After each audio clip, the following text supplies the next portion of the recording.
Well, following on issues of extortion of motorists by the Tshwane Metro Police Department, the city has alerted motorists to record the names of officers and their interactions following a string of harassment reports.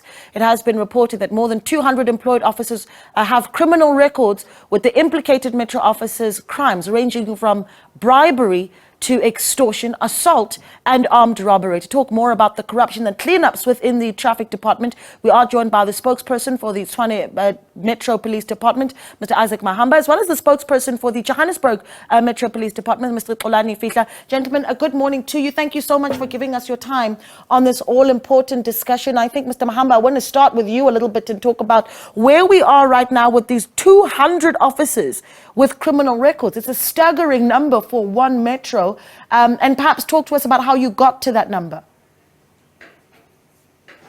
Good morning and good morning to your viewers. I think I should correct that statement. We do not have over 200 members that have criminal records. We have over 200, or let me give you the specific number.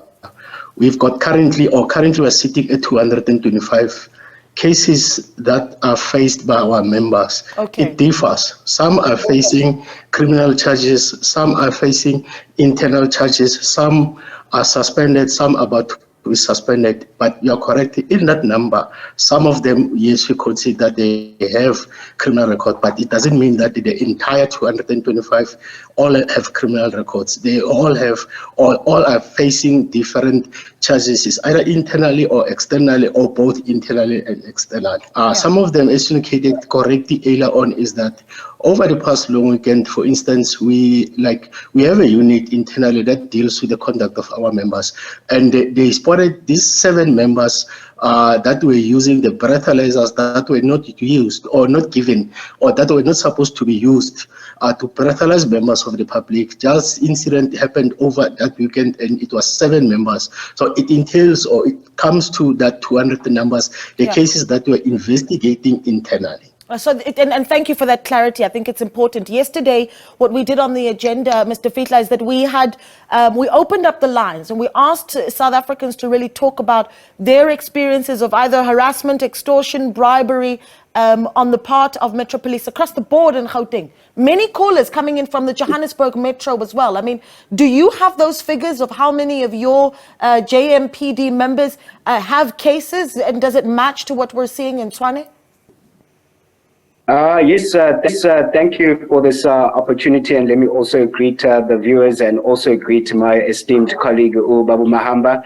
Just like the Tshwane Metro Police Department, we also are investigating dozens of cases which have been put against some of our officials. As Mr. Mahamba did allude, that some of these cases are internal and others are external, which are criminal charges, and both these instances are being investigated by the Metro Police.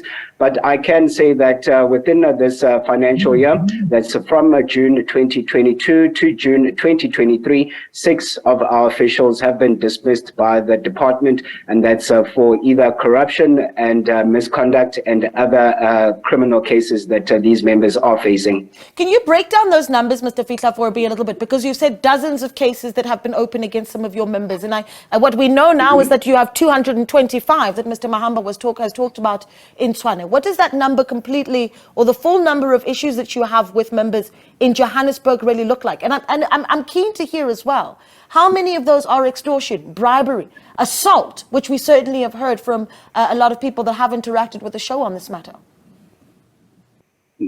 It's over 20 cases that are currently being investigated by Internal Affairs Unit. I don't have the exact numbers or details into what exactly these officers are facing, but what I do know that most of these charges are fraud and corruption. Others are either misconduct by police officials, and others are bringing the department into disrepute. Mr. Mahamba, let me come to you now. So what happens next? You've got these 225 cases. What speed are you looking at to deal with them? You've got the Tshwane Mayor, Elias Brink, who said that the Metro Police Department is dysfunctional. Do you have the resources then to deal with these 225 members? What I can state is that we are certain that we'll make of the optimal risk we have, that it doesn't encourage our members for instance, to be involved in a criminal or to be involved in a corrupt way. Yes, we have capacity to deal with these issues that are, in our hands currently. You'll understand, as I indicated, that over the weekend we had two cases that recently came in, whereby our members were caught in Xolani's area in TMPD, that they were working there and they were not supposedly to be working there. And I should clarify this thing of members working or using their official vehicles. You'll understand that, for instance, like myself, I am authorized to use my motor vehicle because of I've been paid. I'm getting a subsidy. There are a certain level in the department that are supposed to use their vehicles because of I've been paid to do that. But there are certain members that are not entirely allowed to use their private vehicles. They're not being subsidized for that. All they do with those motor vehicles, they just go to work and park them, and they should be in the official motor vehicle to go there. So these two were found in the area that they were not supposed to be there. They were working in that area and they were not deployed there. I have on my desk, the deployment on that day. So we're trying to cap in all these things where members, they do willy-nilly, where they go, where they are not supposed to be, when they use their vehicles, when they are not supposed to. But so you've spoken on that, Mr. Mahamba.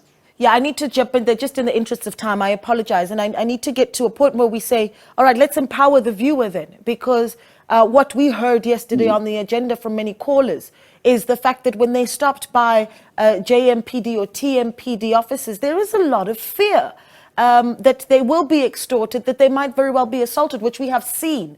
A woman called in yesterday and talked about money being taken from her car by a JMPD member. You've said record the names of the officer that stops you. A lot of people are afraid to do that. If we do encounter problems, where do we go? What's the first thing that we do when we're stopped? And then if we do encounter problems, where do we go? Mr. Mahamba, I'll start with you, then I'll go to the JMPD.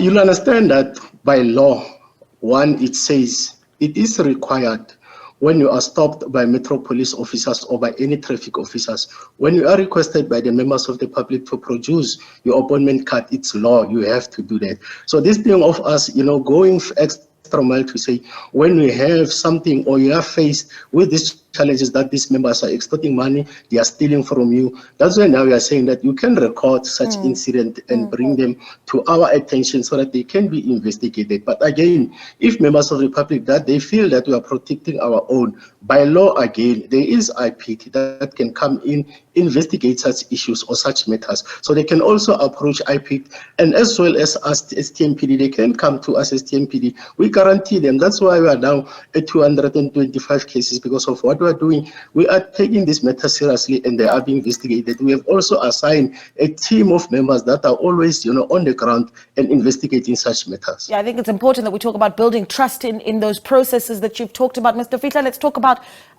what you do if you encounter problems then in Johannesburg.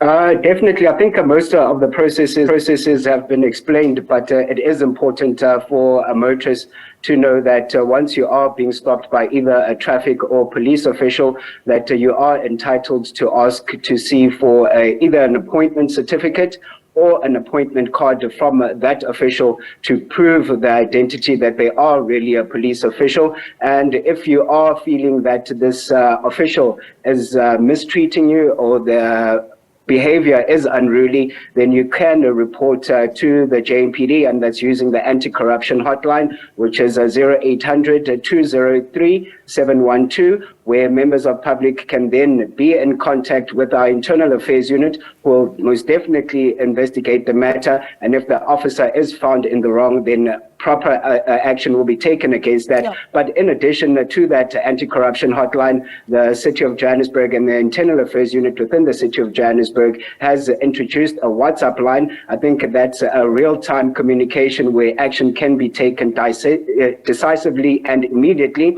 And this WhatsApp line is 063 253 1928, and we are encouraging motorists and members of the public to either record or take a picture and please take pictures of things such as the registration of the motor vehicle, a picture of the police official, and also state the location where you are at so that Internal Affairs can immediately rush to that scene and take whatever action that needs to be taken. Yeah, thank you so much, gentlemen. An absolute pleasure having you on the show, and thank you so much for updating us really on what the Metro Police in Gauteng, in Tshwane and in Johannesburg really are doing to bring us some safety for motorists. And of course, that WhatsApp number again, as mentioned by the spokesperson for the Johannesburg Metro Police Department, is 063-253-1928. Thanks to Xolani Fihla, spokesperson for the JMPD, and Mr. Isaac Mahamba, spokesperson for the TMPD, that's the Tshwane Metro Police Department.